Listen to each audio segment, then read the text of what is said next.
Hello everyone. आज हम लोगों को अपना लास्ट या सेकेंड लास्ट टॉपिक अपना शुरू करना है, जो कि है कन्फ्लिक्ट का प्रोसेस। कन्फ्लिक्ट का प्रोसेस या फिर स्टेजेस कौन कौन सी हैं जहाँ से हमारा कन्फ्लिक्ट होकर निकलता है, या डायनामिक्स कौन कौन सी हैं जहाँ हमारा कन्फ्लिक्ट निकलता है। कन्फ्लिक्ट एक all of the sudden effect नहीं आता, वो धीरे धीरे करके पनपता है। पहले बीज होता है, फिर वो धीरे धीरे ब्लॉसम करता है, और फिर धीरे धीरे वो उभरना शुरू हो जाता है और लोगों को दिखने लग जाता है। तो पहला इसका स्टेज आता है लेटेंट कन्फ्लिक्ट, फिर इसकी परसीव्ड आती है, फिर ये फेल्ट कन्फ्लिक्ट में कन्वर्ट हो जाता है। उसके बाद ये मैनिफेस्ट कन्फ्लिक्ट बनता है, फिर कन्फ्लिक्ट के रेजोल्यूशन होते हैं, और लास्ट में कन्फ्लिक्ट आफ्टरमैथ आता है। ये आप लोगों को डायग्रामेटिकली भी एक्सप्लेन किया हुआ है। पहले मैं एक बार पॉइंट्स बता देती हूँ। लेटेंट कन्फ्लिक्ट के अंदर क्या आता है, एक बीज की तरह होता है। ये भी सेल्फ कॉन्शियस माइंड में आप उसके प्रति बहुत ज़्यादा अवेयर नहीं है, आपको नहीं पता, लेकिन आपको कुछ प्रॉब्लम होनी शुरू हो गई है। हो सकता है अवेलेबिलिटी ऑफ रिसोर्सेज से स्टार्ट हुआ, लेकिन अभी सिर्फ आपके कहीं अनकॉन्शियस माइंड में वो झगड़ा है, वो कन्फ्लिक्ट है। परसीव्ड कन्फ्लिक्ट आती है जब कहीं ना कहीं इनर पार्ट ऑफ माइंड में आपके आ गया, अब वो बीज बन गया। बीज जो है वो पनपना शुरू हो गया, मतलब उसकी रूट्स निकलनी शुरू हो गई हैं। अब आप अपने इंटरेस्ट को लेकर प्रोटेक्टिव हो जाओगे। आपको लगेगा कि नहीं, उसके लिए अगर कुछ काम हो रहा है तो मेरे लिए भी होना चाहिए। आपको कहीं ना कहीं दिमाग में आएगा कि सही और गलत क्या है और कैसे उस चीज़ के लिए स्टेप लेना है। फिर आता है फेल्ट कन्फ्लिक्ट। फेल्ट मतलब जब आप उस चीज़ को महसूस कर रहे हो। अब आपने उस चीज़ को महसूस करना शुरू कर दिया, इसका मतलब आप उसको फील कर रहे हो। जब आप उस चीज़ को फील करोगे तभी आप उसके लिए कोई ना कोई एक्शन लोगे। ये वो स्टेज आ जाती है जहाँ पे परसीव्ड कन्फ्लिक्ट जो है वो आपको महसूस होना शुरू हो जाता है। इसमें डिफरेंस आ जाता है to whom and on what particular basis. कितना हुआ कि आपको ये समझ आना ज़रूरी है कि हर पार्टी के अंदर कन्फ्लिक्ट बहुत इजीली अंडरस्टैंड तब होता है कि कितना उसको डिफरेंस आ रहा है, कब और कैसे वो पर्टिकुलर इशू पे उस चीज़ को वो करेंगे। मान लो CEO मीटिंग के लिए बुला रहे हैं आप हेड ऑफ डिपार्टमेंट्स का, डिस्ट्रीब्यूशन ऑफ रिसोर्सेज को लेकर। सेल्स मैनेजर और आपस में प्रोडक्शन मैनेजर दोनों इकट्ठे आए। प्रोडक्शन मैनेजर ने बोला कि मुझे 10 लोगों की ज़रूरत है। अब ये वाली जो सिचुएशन है, इसमें फेल्ट कन्फ्लिक्ट आ रहा है। उसको महसूस हुआ कि अगर 10 लोग उनको दे देंगे तो हमारा सेल्स का काम रुक जाएगा। कहीं ना कहीं उन्होंने इस चीज़ को फील किया। देखो, एक छोटा सा फ़र्क है। फेल्ट कन्फ्लिक्ट के अंदर अभी आप फील कर रहे हो उस चीज़ को, इसका मतलब आपके दिमाग में वो चीज़ अब भर चुकी है। अब आपका वो जो बीज था वो बिल्कुल तैयार हो चुका है। आपको पता है जैसे ही मीटिंग आएगी आप सोचोगे जैसे ही मुझे मौका मिलेगा मैं मौके पे छक्का लगाऊंगा। तो वो आपका फेल्ट कन्फ्लिक्ट वाला टाइम आ जाता है। मैनिफेस्ट कन्फ्लिक्ट क्या होता है, इससे नेक्स्ट जो पॉइंट आता है, उसमें CEO ने अब दोनों की मीटिंग बुला ली और दोनों से पूछा गया कि आप लोगों की क्या क्या रिक्वायरमेंट है एक्स्ट्रा मैन पावर को लेकर। तो सेल्स मैनेजर और प्रोडक्शन मैनेजर दोनों आपस में कन्फ्लिक्ट करेंगे। प्रोडक्शन मैनेजर बोलता है मुझे 10 और लोगों की ज़रूरत है ताकि मैं प्रोडक्शन को और तेज़ी से बढ़ा सकूँ। तो सेल्स मैनेजर को पता है अगर 10 लोग उनको दे देंगे तो सेल्स कैसे होगी। लेकिन दोनों के कन्फ्लिक्ट जो है वो आपस में एक दूसरे को कॉन्ट्राडिक्ट कर रहे हैं। देखो, अगर प्रोडक्शन नहीं होगी तो वो बेचेगा क्या, अगर सारे के सारे प्रोडक्शन में घुस जाएंगे तो बिकेगा कैसे। तो दोनों फैक्टर्स आ जाएंगे इसके अंदर, मैनिफेस्ट के अंदर। और जो कन्फ्लिक्ट होता है आपका वो रिटन भी हो सकता है, ऑरली भी हो सकता है, और एक बिहेवियर में जजमेंट के थ्रू भी निकाला जा सकता है। अब इससे नेक्स्ट क्या आता है, अब उनका झगड़ा हो गया आपस में, सबको पता लग गया, अब वो ओपन होकर सबके सामने आ चुका है। अब कन्फ्लिक्ट को रिजॉल्व करते हो आप, क्योंकि जब आपका जो झगड़ा है वो अग्रेसिव फॉर्म ले लेता है तो वो कहीं ना कहीं आपकी कंपनी के लिए नुकसानदायक हो सकता है। तो इसके लिए हमें क्या करना होता है, इसके लिए हमें उस चीज़ का लिए स्टेप लेना पड़ता है, उस चीज़ को हटाना पड़ता है। जब जो आपका झगड़ा है, जब आप उसको रिजॉल्व करने की कोशिश करो तो वो भी 5 कंडीशंस आते हैं रिजॉल्व कैसे होता है आपका जो कन्फ्लिक्ट है। सबसे पहले आती है कोलैबोरेटिंग। आप समझते हो 2 लोग जब मिलकर काम करते हैं, ये विन विन अप्रोच होती है।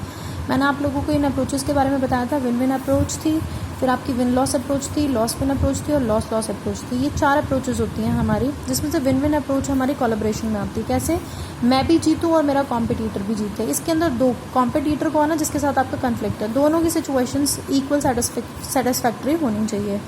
कंपीटिंग के अंदर क्या होता है, कंपीटिंग के अंदर कौन सी सिचुएशन आ जाएगी, विन लॉस। मैं जीतूँ, सामने वाला बंदा हारे, आप उसको कंपीट करने की कोशिश कर रहे हो, आप उसको हराने की कोशिश कर रहे हो। इसका मतलब जो स्ट्रांग है वो जीत जाएगा, जो कमज़ोर है वो हार जाएगा। एकोमोडेटिंग सिचुएशन कब होती है, जब आप दूसरे की हेल्प करना चाहते हो और उसके बेसिस पे ही डिसीजन को लोगे। तो एकोमोडेट करना वो पर्टिकुलर सिचुएशन हो जाती है जहाँ कन्फ्लिक्ट एक डिसीजन पे आने के लिए तैयार होता है, और किससे, दूसरे बंदे की मदद से। इसका मतलब दूसरे बंदे को भी सुना जाएगा और आपको भी सुना जाएगा। फिर आएगा कॉम्प्रोमाइजिंग। आपको पता है जब हम कॉम्प्रोमाइज़ करवाते हैं, दोनों हैंडशेक करो, चलो आपस में हक करो और अब झगड़ा खत्म। ये वो होता है जहाँ पे पार्टीज एक ग्राउंड ओपोनेंट मिल जाता है उनको। और ये कौन सी अप्रोच होती है, गिव एंड टेक। माफ़ कर दो। माफ़ करने से एक दूसरे की बात को समझने से, कहीं ना कहीं कॉम्प्रोमाइज़ करने से ही सिचुएशन आगे बढ़ेगी। फिर आता है अवॉइडेंस। अवॉइडेंस मतलब एक चुप सो चुप। एक बंदा भी अगर चुप हो जाता है, एक बंदा भी उस पर्टिकुलर पॉइंट पे चुप हो जाएगा तो अगले बंदे को झगड़े को बढ़ाने का मौका ही नहीं मिलेगा। लास्ट इसके अंदर आता है कन्फ्लिक्ट आफ्टर मैथ। इसके अंदर क्या होता है, अब कन्फ्लिक्ट हो चुका है, इसके बाद क्या सिचुएशन आती है, दो सिचुएशंस आ सकती हैं, या तो वो सच में सेटिस्फाइड हो गए या फिर वो डिससेटिस्फाइड है। अगर वो सेटिस्फाइड हो गए तो ऑल इज़ गुड, लेकिन अगर वो डिससेटिस्फाइड है तो अभी भी उनके माइंड में कहीं ना कहीं वो चीज़ सप्रेस हो रही है और वो कहीं ना कहीं करके निकलेगी और ऑर्गेनाइजेशन के लिए बहुत नुकसानदेही हो सकती है। इसीलिए इसको इसने ऐसे एक्सप्लेन किया है। अभी यहाँ पे बीज था, बीज यहाँ पे बढ़ने लग गया, बढ़ने के बाद ये बिल्कुल तैयार हो चुका है। मैनिफेस्ट सिचुएशन आ जाती है जब आपस में उन दोनों को मौका मिल जाता है कन्फ्लिक्ट रिजॉल्व करते हैं, क्योंकि यहाँ पे सबको दिखने लग गया अब कन्फ्लिक्ट। यहाँ पे आप उसको रिजॉल्व करने के बाद क्या सिचुएशन आई, या तो वो सेटिस्फैक्टरी रिजॉल्व हो गया या फिर वो सप्रेस कर दिया तो कहीं ना कहीं वो दोबारा से दूसरी स्टेज पे आ जाएगा। लेकिन अगर वो रिजॉल्व हो गया तो सब कुछ ठीक हो गया। ऐसे ही यहाँ पे जो आपका कन्फ्लिक्ट है वो इन स्टेजेस से होके निकलता है। अब इससे अगला पॉइंट क्या रहा है, अप्रोचेस। जैसे आप लोगों ने अभी पहले ऑर्गेनाइजेशनल बिहेवियर की अप्रोचेस पढ़ी थी, ऐसे ही अप्रोचेस आपकी कन्फ्लिक्ट की हुई हैं। देखो वही सेम है, ट्रेडिशनल है, बिहेवियरल है और इंटरैक्शनिस्ट है। इसको मॉडर्न अप्रोच भी आप बोल सकते हो। ट्रेडिशनल अप्रोच आपको याद होगा, हम लोगों ने इसके अंदर पढ़ा था कि बहुत सारे ऐसे झगड़े होते हैं। नहीं, झगड़ों के बारे में आपने नहीं पढ़ा, लेकिन आपने साइंटिफिक मैनेजमेंट के बारे में पढ़ा, तो यहाँ पे साइंटिफिक मैनेजमेंट ही हेल्प करेगी। देखो ट्रेडिशन में क्या था, इनके मुताबिक झगड़े बहुत बुरे हैं, झगड़े होने ही नहीं चाहिए। अगर झगड़े हैं तो आपको उसको हर सिचुएशन पे अवॉइड करना चाहिए एट एवरी कॉस्ट, चाहे कुछ भी लग जाए आपकी जेब से, आपको इसको अवॉइड करना है। 1890 से 1940 के बीच में है। इसमें ये सबसे बड़ा कहते हैं हमारे लिए वीकनेस है, कॉन्सिक्वेंसेज है एक ऑर्गेनाइजेशन के लिए। कहीं ना कहीं ये आपकी बहुत वीक ऑर्गेनाइजेशन है, तभी आपके यहाँ पे झगड़े हो रहे हैं। तो मेन फीचर्स क्या होते थे, नेगेटिव व्यू। यहाँ पे इनका नेगेटिव व्यू है झगड़ों को लेकर। ये कहते हैं जल्दी से जल्दी इसको रिमूव करना चाहिए। ये मैनेजरियल इनएफिशिएंसी का कहीं ना कहीं इंडिकेटर है, मतलब आपकी जो मैनेजरियल लेवल है वो अच्छे से काम नहीं कर रहा है, मैनेजमेंट जो है वो अच्छे से काम नहीं कर रही है। ये हर कन्फ्लिक्ट को बुरा मानते हैं। ऑर्गेनाइजेशन की एम्बिग्यूटी मेन कॉज होता है, क्योंकि आप हर चीज़ को बढ़ा चढ़ा के बता रहे हो, आप उनको जो वर्क डिवाइड कर रहे हो वो बहुत ज़्यादा दे रहे हो, डेलीगेशन ऑफ अथॉरिटी भी बहुत कम है। ऑर्गेनाइजेशन का जो स्ट्रक्चर है वो ऐसे बना रखा है कि आपस में कन्फ्लिक्ट होने के चांसेस बहुत ज़्यादा हैं। तो साइंटिफिक मैनेजमेंट ही एक सोल्यूशन था यहाँ पे। FW टेलर ने बोला कि मैनेजर और उसके जो नीचे लोग काम करते हैं उनमें आपस में ऐसा ही रिलेशनशिप होना चाहिए जहाँ पे एब्सोल्यूट गारंटी नहीं देता वो कि वो कन्फ्लिक्ट को अवॉइड कर देगा, लेकिन मैनेजमेंट और वर्कर्स के, क्योंकि जहाँ पे दो लोग हैं वहाँ जहाँ दो बर्तन है वो खड़केंगे आपस में। तो कहीं ना कहीं ये सिचुएशन है जो बहुत हद तक ये मिनिमाइज कर सकता है, उसको एलिमिनेट नहीं कर सकता, खत्म नहीं कर सकता, लेकिन उसको कम कर सकता है। फिर आती थी आपकी बिहेवियर अप्रोच। इसके अंदर क्या था, आपको वैसे तो ध्यान होना चाहिए 1940 से 1970 के बीच में थी। ये कहता है कि कन्फ्लिक्ट हमेशा हार्मफुल ही होते हैं, तो जल्दी से जल्दी इसका सोल्यूशन निकालना चाहिए ताकि ऑर्गेनाइजेशन और उसके लोगों के लिए अच्छा हो। अब देखो झगड़ा ये भी बुरा बोल रहा है, झगड़ा हमारा ट्रेडिशनल अप्रोच भी बुरा बोल रही थी। ये बस ये बोलता है कि जैसे झगड़ा हो उसको साथ के साथ निपटा दो। इसके मेन फीचर्स क्या थे, इनएविटेबल पार्ट है, इसको अवॉइड नहीं किया जा सकता ऑर्गेनाइजेशन के अंदर। अगर दो लोग हैं तो दो लोग आपस में लड़ेंगे ही लड़ेंगे, मतलब दो बर्तन है तो बर्तन आपस में खड़केंगे। लॉस गिविंग होता है, ये हमेशा कुछ ना कुछ नुकसान ही देके जाएगा अगर आप झगड़ा करोगे। ये role of important role of situation के ऊपर डिपेंड करता है, क्योंकि सिचुएशन जब चेंज होगी तो झगड़ा होगा और इसके लिए सॉल्यूशन बहुत जल्दी से जल्दी निकालना चाहिए। लास्ट अप्रोच आपकी कौन सी आ रही है, इंटरैक्शनिस्ट अप्रोच, जिसको हम मॉडर्न अप्रोच भी बोलते हैं।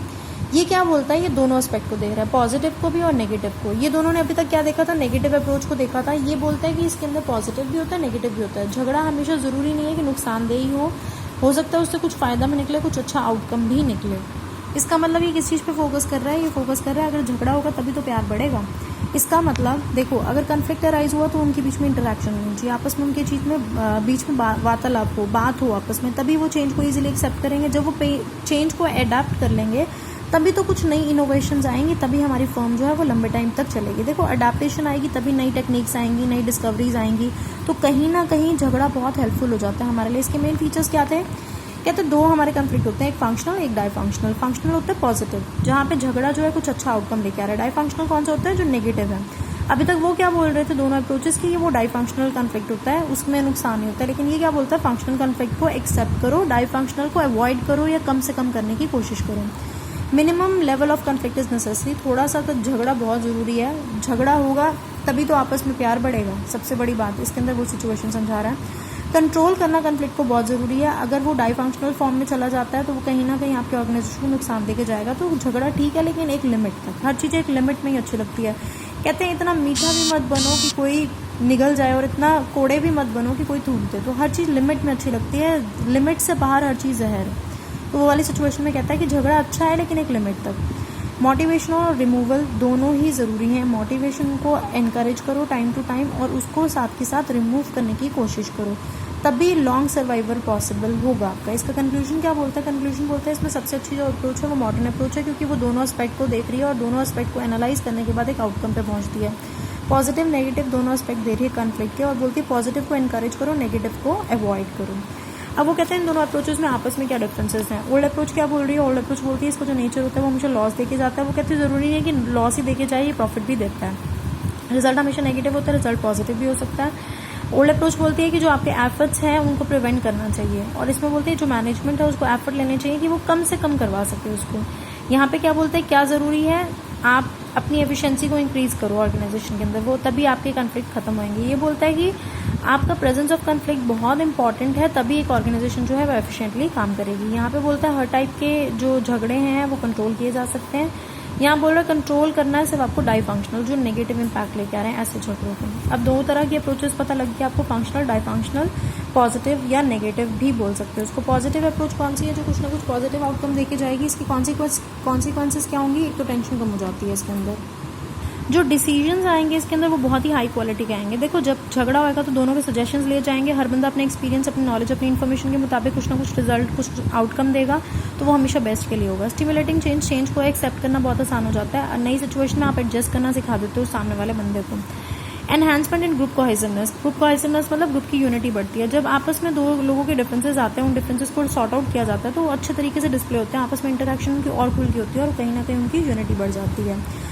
वीक स्पॉट को हमारे कहीं ना कहीं बताता है ये, तो हम रेक्टिफाई कर सकते हैं जो जो हमारी वीकनेसेस हैं, मतलब उसको दूर किया जा सकता है। जो जो आपकी कमियां हैं, कमियों के ऊपर ये हाईलाइट करता है, ये कमियों के बारे में आपको बताता है। Knowledge and capacity to face challenge, एक आपके अंदर नॉलेज लेके आता है और आपको कैपेबल बनाता है कि आप चैलेंजेस को बहुत इजीली फेस कर सको, मतलब आपकी क्षमताओं को बढ़ाता है ये, और आपकी नॉलेज को एनहांस करता है। तो जिससे क्या होता है, कॉन्फ्लिक्ट जो है कुछ ना कुछ एक अच्छा आउटकम लेके आता है, ताकि आप इजीली चैलेंजेस को फेस कर सको और ऑर्गेनाइजेशन का लॉन्ग रन में फ़ायदा हो।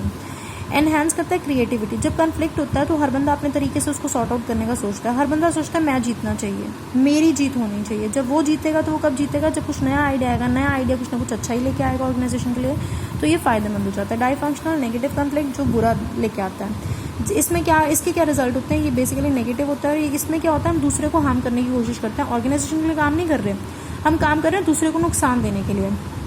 इसमें क्या होगा, हाई टेंशन लेके आएगा। भाई दूसरे के लिए अगर आप कुआं खोदोगे तो खुद भी तो उसके अंदर डूबोगे। अगर आप दूसरे के लिए कुछ गलत कर रहे हो तो उसके अंदर कहीं ना कहीं आपकी भी दिक्कत आएगी। तो बेसिकली ये क्या होता है, एम्प्लॉयज इससे बहुत ज़्यादा अफेक्ट होते हैं। इसमें डोमिनेंट फीलिंग कौन कौन सी होती है? अनसर्टेनिटी की होती है, एंग्जाइटी की होती है, फ्रस्ट्रेशन, हॉस्टिलिटी की, मतलब आपको लगता है कुछ भी ठीक नहीं है, आपको गुस्सा आता है, चिड़चिड़े से रहते हो आप इसके अंदर। इसमें एम्प्लॉय का टर्नओवर रेट बहुत ज़्यादा होता है, इसका मतलब एम्प्लॉयज़ जल्दी जल्दी स्विच करना शुरू कर देते हैं अपनी ऑर्गेनाइजेशन में, क्योंकि वो सेटिस्फाइड नहीं है वहाँ पे। नेक्स्ट आता है आपका लोअरिंग ऑर्गेनाइजेशनल एफिशिएंसीज। आपकी ऑर्गेनाइजेशन की जो एफिशिएंसी है वो कहीं ना कहीं कम कर देगा। फीलिंग ऑफ डिससेटिस्फैक्शन, आप अपनी ऑर्गेनाइजेशन से खुश नहीं रहोगे, डिससेटिस्फाइड रहोगे, तभी तो आपका एब्सेंटीज़म या टर्नओवर बढ़ता जाएगा।